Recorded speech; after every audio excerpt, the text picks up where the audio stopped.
नमस्कार, मैं पल्लवी अपनी माटी के इस एपिसोड में सभी दर्शकों का स्वागत है। इस बार हम आपके लिए नैनो यूरिया से संबंधित जानकारियों का खजाना लाए हैं। साथ ही नासिक के प्याज पर भी चर्चा करेंगे। किसान बागवान भाइयों को मौसम के बदले हालातों के बारे में भी बताएंगे और कार्यक्रम के अंत में हम सर्दियों में बांटे जाने वाले फलदार पौधों की जानकारी देंगे। तो आइए करते हैं कार्यक्रम की शुरुआत। फूल उत्पादकों को अपने उत्पाद बेचने के लिए दिल्ली जाना पड़ता है, लेकिन अब उन्हें सोलन में ही ये व्यवस्था मिलने वाली है। पुष्प उत्पादकों को अपने उत्पाद को बेचने के लिए अब सीधे दिल्ली का रुख नहीं करना पड़ेगा। पुष्प उत्पादकों को अपने उत्पाद को बेचने के लिए सोलन जिला के परवाणु में सुविधा प्रदान की गई है। परवाणु में पुष्प उत्पादनों के लिए पुष्प मंडी का निर्माण किया गया है। नव निर्मित पुष्प मंडी का जायजा लेने के लिए APMC चेयरमैन बलदेव भंडारी द्वारा परवाणु का दौरा किया गया। उन्होंने इस दौरान पुष्प उत्पादों को मंडी प्रदान की जाने वाली सभी सुविधाओं का जायजा लिया। उन्होंने अपनी माटी को बताया कि प्रदेश सरकार द्वारा प्रदेश की मंडियों का विस्तारीकरण किया जा रहा है ताकि किसानों और बागवानों को बेहतर से बेहतर सुविधाएं प्राप्त हों।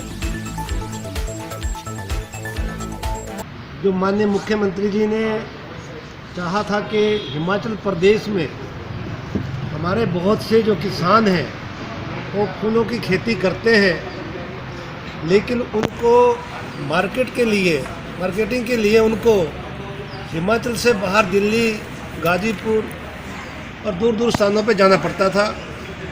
तो जैसे मुख्यमंत्री जी ने चाहा था कि हिमाचल प्रदेश में फूलों की मंडी बनाई जाए, तो मार्केटिंग बोर्ड लगातार ये प्रयासरत रहता है कि जो हमारे हिमाचल प्रदेश के किसान हैं उनको जो उनकी उपज है, चाहे वो फ्लावर है, चाहे आपका सेब है, चाहे सब्जियां हैं, उनको अच्छी मार्केट हिमाचल प्रदेश में जगह जगह मिले, तो ऐसा हम प्रयासरत हैं। हिमाचल में सर्दियों में उद्यान विभाग किसानों को पौधे बांटता है। ये पौधे आने शुरू हो गए हैं। उद्यान विभाग हमीरपुर ने सर्द मौसम में उगाए जाने वाले पौधे अच्छी बारिश के उपरांत बांटना शुरू कर दिए हैं। हमीरपुर ब्लॉक में अभी तक सेब और प्लम के 335 पौधे ही पहुंच पाए हैं, जिन्हें लोगों को डिमांड के मुताबिक बांटा जा रहा है। ब्लॉक में सेब के 235 और प्लम के 100 पौधे पहली खेप में अलॉट हुए हैं। लोगों को सेब का पौधा 100 रुपये और प्लम का 700 रुपये के हिसाब से बांटा जा रहा है। बताया जा रहा है कि ब्लॉक में आड़ू और अखरोट इत्यादि के पौधे भी जल्द ही मुहैया करवाए जाएंगे, क्योंकि अच्छी बारिश होने से नर्सरियों से पौधे उखाड़ने का काम शुरू हो गया है। ऐसे में लोगों को जल्द ही उनकी डिमांड के मुताबिक पौधे मुहैया करवाए जाएंगे। हालांकि पौधों के रेट में इस बार 20 रुपये से लेकर 50 रुपये तक की बढ़ोतरी की गई है।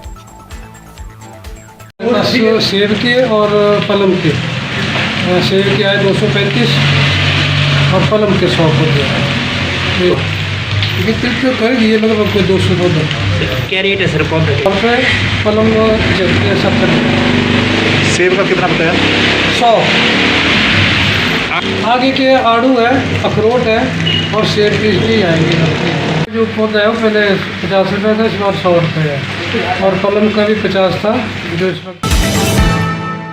यूं तो प्याज की फसल देश के कई हिस्सों में होती है, लेकिन सभी की नजरें नासिक के प्याज पर रहती हैं। आइए देखते हैं इस रिपोर्ट में।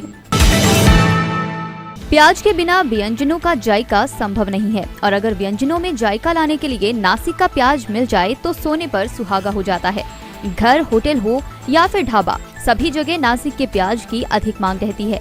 ये लंबे समय तक खराब नहीं होता। इसके साथ स्वाद में भी भिन्नता होने के कारण सबसे अधिक पसंद किया जाता है। आजकल सोलन सब्जी मंडी में नासिक से प्याज की खेप उतर रही है। पिछले 15 दिनों में मंडी में करीब 3000 बैग नासिक से प्याज की सप्लाई पहुंच चुकी है। कारोबारियों की माने तो गुणवत्ता से भरपूर होने के कारण नासिक के प्याज की खपत सबसे अधिक रहती है।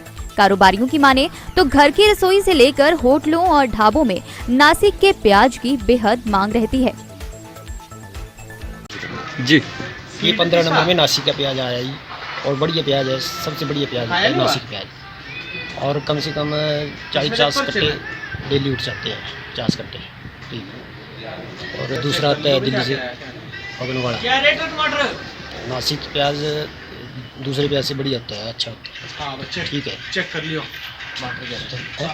नासिक का प्याज बढ़िया होता है, इसमें छिलका नहीं होता है, वो जो डंडी नहीं होती है, और ये बिना छिलके का प्याज होता है, बढ़िया। जी जी जी। रमेश जी हेमंत कुमार साहनी और शॉप नंबर 15 सब्जी मंडी सोलन जी। पूछिए जी।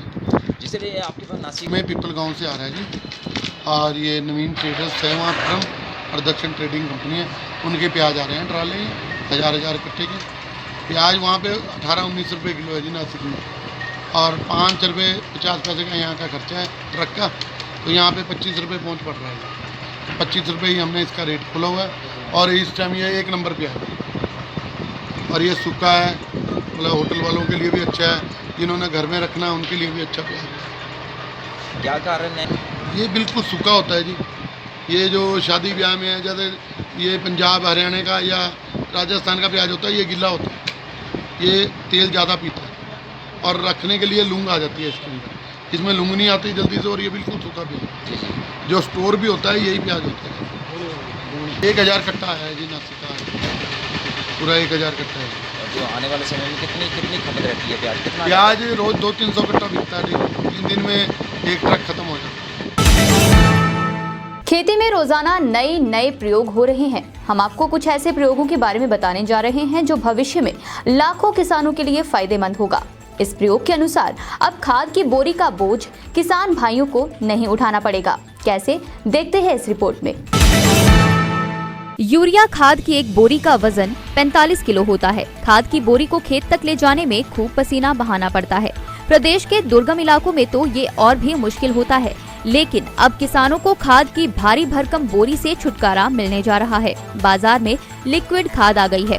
कंपनी इफ्को ने नैनो यूरिया बाजार में उतारा है, जिसे कई किसान इस्तेमाल कर रहे हैं। नमस्कार, मैं नरेश सैनी बोल रहा हूँ। मैं नैनो यूरिया का पहले यूज़ करता था, तो उसका तो अच्छा रिजल्ट है। अब नैनो DAP आया हुआ है इफ्को का, तो अब उसका ट्रायल कर रहे हैं, वो भी अच्छा रिजल्ट दे रहा है। तो मैं तो सभी को यही कहूँगा कि उसका यूज़ करें। कंपनी के फील्ड ऑफिसर श्रेय सूद कहते हैं कि नैनो यूरिया की 500 ml की बोतल में 45 किलो खाद जितनी शक्ति है। 500 ml की बोतल से 10 कनाल जमीन में स्प्रे की जा सकती है। 15 लीटर के पंप में 50 ml नैनो यूरिया डालना होगा। इसी तरह कंपनी ने सागरिका नाम से बूस्टर डोज उतारी है, जो 100 और 250 ml में है। एक पंप में 30 ml दवा डालनी होगी। 100 ml 3 कनाल और 250 ml 10 कनाल के लिए काफी रहेगा। वे कहते हैं कि उन्होंने DAP का भी ऐसा ही उत्पाद उतारा है, जो 12:32:16 का काम करता है। नमस्कार, मैं हूं वंशिता। अपनी माटी में आप सभी का स्वागत है। जो खाद खेतों में यूज़ होती है उसके बारे में हम सभी जानते हैं, आप भी जानते होंगे। खाद की जो बोरियां होती हैं उनका भार करीब 45 किलो के आसपास रहता है। उन्हें एक जगह से दूसरी जगह पर ले जाना भी मुश्किल रहता है और उनका इस्तेमाल करना भी कुछ आसान नहीं है। और हम सभी ये भी जानते हैं कि ये जो खाद खेतों में इस्तेमाल होती है, धीरे धीरे ये हमारी मिट्टी को खराब भी कर रही है। लेकिन संतोषजनक बात ये है कि इस खाद का अब एक विकल्प आ गया है, और इस विकल्प का नाम है नैनो यूरिया लिक्विड। हमारे साथ आज इफ्को के फील्ड मैनेजर श्रेय सूद मौजूद हैं। इनसे बात करेंगे और इनसे जानेंगे कि ये विकल्प नैनो यूरिया लिक्विड आखिर है क्या, जिसने किसानों को हैरान भी कर दिया है और साथ साथ उन्हें राहत भी दी है। श्रेय, आपका दिव्य हिमाचल टीवी में बहुत बहुत स्वागत है। धन्यवाद वंशिका जी। तो आपसे मेरा पहला बिल्कुल सीधा सवाल रहेगा कि आखिर ये नैनो यूरिया लिक्विड है क्या? जैसे वंशिका जी, आपने अपने हाथ में जो बोतल पकड़ के रखी है नैनो यूरिया लिक्विड की, तो मैं आपके इस डिजिटल टीवी के माध्यम से सभी किसानों को बताना चाहूँगा कि अब किसानों को जो है वो 45 किलो की यूरिया की बोरी उठा के अपने कंधे पर ले जाके दूर दराज के इलाकों में जाने की ज़रूरत नहीं है। उसका जो एक सीधा साधा विकल्प जो है इफ्को ने विश्व को दिया है, और भारत के किसानों को इस विकल्प से मैं आशा करता हूं कि ज़रूर एक राहत मिली होगी। तो ये विकल्प है इफ्को नैनो यूरिया लिक्विड। आप इसके नाम से ही समझ सकते हैं कि इसके अंदर जो है नैनो शब्द का इस्तेमाल किया गया है। जो इस टेक्नोलॉजी से जो है ये उत्पाद बनाया गया है। नैनो टेक्नोलॉजी के बारे में मैं आपको बताऊं तो नैनो टेक्नोलॉजी में एक एक कण जो होता है नैनो यूरिया का, उसको इतना महीन रूप में तरल रूप के अंदर बना दिया जाता है, जिससे जो है पत्तों के ऊपर अगर इसका हम स्प्रे करें पंप के माध्यम से, तो वो इसकी जो सोखने की क्षमता जो है पत्तों द्वारा वो 90 से 95% तक जो है बढ़ जाती है। और अगर हम इसकी तुलना अपनी पारंपरिक यूरिया खाद से करें तो वो जो है उसकी एफिशिएंसी जो है वो 20 से 25% ही रहती है। और इसका दूसरा सबसे बड़ा फ़ायदा यह है कि ये हम जो हैं पौधों के ऊपर स्प्रे के माध्यम से देंगे, और हमारा जो पारंपरिक यूरिया है वो हम ज़मीन के माध्यम से देते हैं। तो बीते कुछ गत वर्षों में ये पाया गया है कि उसके लगातार जो है इस्तेमाल से, आप उसको हम बोले यूज़ की जगह अब्यूज़ करने की वजह से जो है वो मिट्टी का जो पूरा एक स्ट्रक्चर है, सिस्टम जो है वो पूरी तरह से आप बोल सकते हैं डिस्टर्ब हो गया है, क्योंकि किसान जो हैं अब पूरी तरह से इसके ऊपर ही निर्भर हो चुके हैं। और उसके जो और विकल्प है, जैसे कि हम देसी गोबर की खाद है उसको जो है दिन प्रतिदिन कम करते जा रहे हैं। तो उस मिट्टी के साथ जो खिलवाड़ हम इतने सालों से देखते आ रहे हैं, उस चीज़ को रोकने के लिए इफ़को ने जो है यह क्रांतिकारी कदम उठाया है और इफ़को के इस नैनो यूरिया उत्पाद को जो है किसानों के लिए समर्पित किया है। और सबसे बड़ी खुशी की बात ये भी रहेगी और राहत की बात इसमें ये भी रहेगी कि किसान जो हैं इसको अपनी नज़दीकी सहकारी समिति पर जो है इसको पा सकते हैं और इसको वहाँ से ख़रीद सकते हैं। और एक बोरी यूरिया जो हमारी पारंपरिक खाद की आती है उसका जो है अगर हम तुलना करें तो ये बॉटल जो आपके हाथ में नैनो यूरिया लिक्विड की, ये उस बोरी का काम करेगी, क्योंकि एक बोरी जो है हम वो लगभग 10 कनाल के लिए इस्तेमाल करते हैं हिमाचल के संदर्भ में देखें। और ये बोतल जो है नैनो यूरिया लिक्विड की, ये भी जो है पूरे 10 कनाल के लिए स्प्रे करने के लिए पर्याप्त है। बहुत अच्छे से ब्रीफली ही आपने हमें बता दिया इस नैनो यूरिया लिक्विड के बारे में। आशा करती हूँ सभी ने ध्यान से श्रेय की सभी बातों को सुना होगा, और जो किसान अभी ऐसे हैं जिन्हें इस बारे में नहीं पता है वो अब इसे ज़रूर इस्तेमाल करेंगे। श्रेय, बढ़ते हैं मेरे अगले सवाल की और आज हमारे साथ इफ़को के जो फील्ड मैनेजर आए हैं, एक और चीज़ लेके आए हैं। इस प्रोडक्ट का नाम है सागरिका और ये प्लांट ग्रोथ प्रोमोटर है। तो मैं चाहूँगी श्रेय कि आप हमारे दर्शकों को इसके बारे में भी बताएं कि ये क्या है। जी, जैसे कि आप इसके नाम से ही समझ सकते हैं सागरिका, तो यह उत्पाद जो है ये सागर से निकला हुआ है। इसको इस तरह से समझिए आप, जो सागर समुद्री काई जो होती है, शैवाल जिसको बोलते हैं, उसको निचोड़ के जो उसका सत्व निकलता है उसको जो है वैज्ञानिक रूप से यह प्रमाणित किया गया है कि इसके अंदर इस तरह के तत्व हैं, इस तरह के सूक्ष्म तत्व एवं ऐसे और विटामिन्स मिनरल्स पाए गए हैं जो कि पौधे के लिए उसकी total growth, overall growth provide करने के लिए और उसकी क्वालिटी मेंटेन करने के लिए काफ़ी गुणकारी माने गए हैं।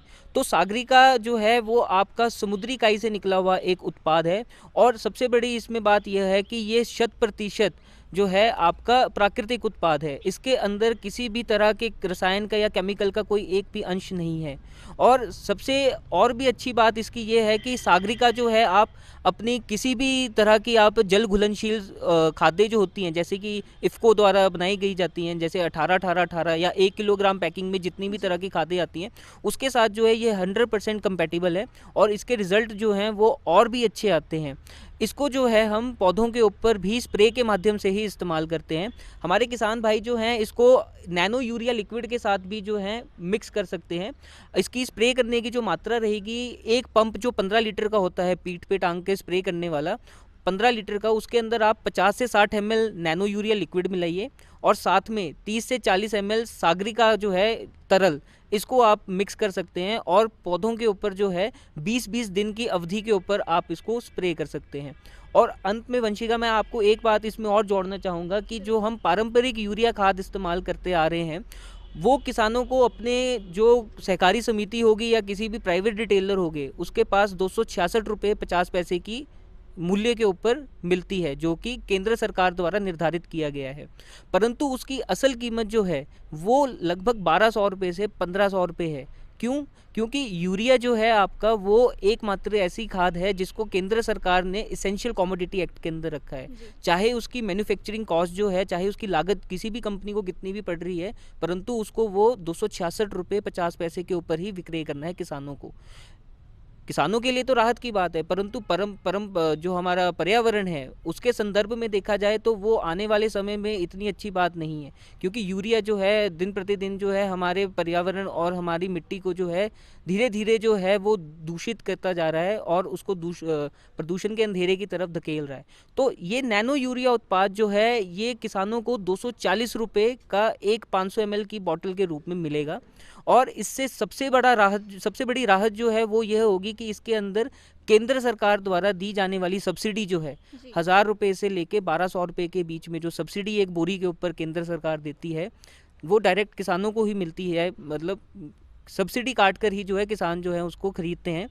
वो सब्सिडी जो है वो सरकार की बचेगी आने वाले समय में, और धीरे धीरे अगर किसान इस टेक्नोलॉजी को जो है अडॉप्ट करेंगे, इस चीज़ को अपनी खेती बाड़ी के अंदर लेकर आएंगे, तो मेरा मानना यही है कि पर्यावरण का बचाव तो होगा ही होगा, परंतु जो सरकार की सब्सिडी के रूप में इतनी सारी राशि जो है हर साल जारी है वो बचकर वो देश के विकास के अंदर और ज़्यादा इस्तेमाल की जा सकेगी।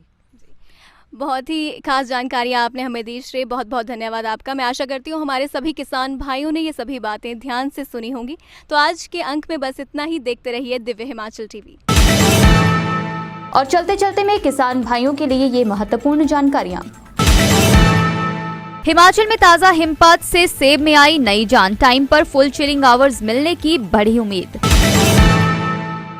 दम तोड़ती गेहूं में आई नई जान, लंबे समय बाद हुई बारिश, चंगर के खेत हुए रिचार्ज। कांग्रेस ने कृषि उपकरणों और खाद कीमतों में बढ़ोतरी पर घेरी सरकार, कुलदीप राठौर ने भाजपा को कहा किसान विरोधी। अपनी माटी के आज के एपिसोड में बस इतना ही। आपसे मिलेंगे अगले हफ्ते, तब तक के लिए देखते रहें दिव्य हिमाचल टीवी।